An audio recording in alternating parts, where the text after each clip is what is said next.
नमस्कार, आपण पाहत आहात महानगरी न्यूज। मी संतोष मोकाशी। इचलकरंजी शहरातील आणि परिसरातील बातम्या जाणून घेण्यासाठी महानगरी न्यूज चॅनलला सबस्क्राइब करा। चला तर मग पाहूया आजच्या महत्त्वाच्या बातम्या। सावकारीच्या जाचातून 73 ग्रॅम सोन्याचे दागिने बळकावले।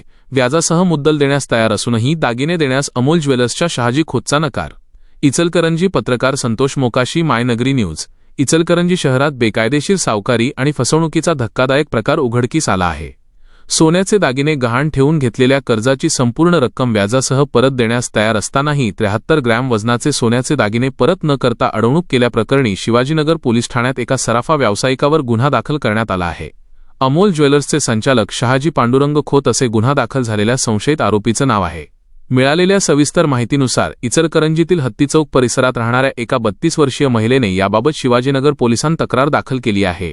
डेक्कन मिलसमोर दत्ताजीराव कदम शॉपिंग सेंटर येथे असलेल्या अमोल ज्वेलर्सचा संचालक शहाजी पांडुरंग खोत याने फिर्यादी महिला व तिच्या पतीचा विश्वास संपादन केला होता।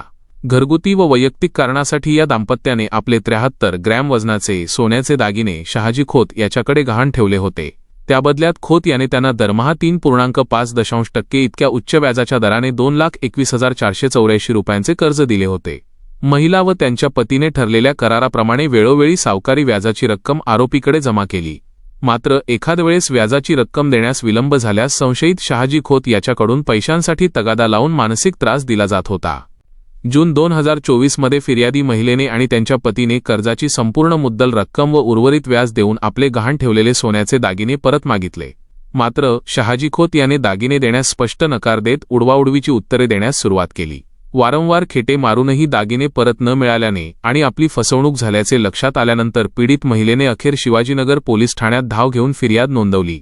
या तक्रारीवरून शिवाजीनगर पोलिसांनी अमोल ज्वेलर्सचा शहाजी पांडुरंग खोत याच्याविरुद्ध भारतीय न्यायसंहिता 2023च्या कलम 316(2) विश्वासघात व फसवणूक तसेच महाराष्ट्र सावकारी अधिनियम 2014चे कलम 39 आणि 45 बेकायदेशीर सावकारी व छळवणूक अंतर्गत गुन्हा दाखल केला आहे।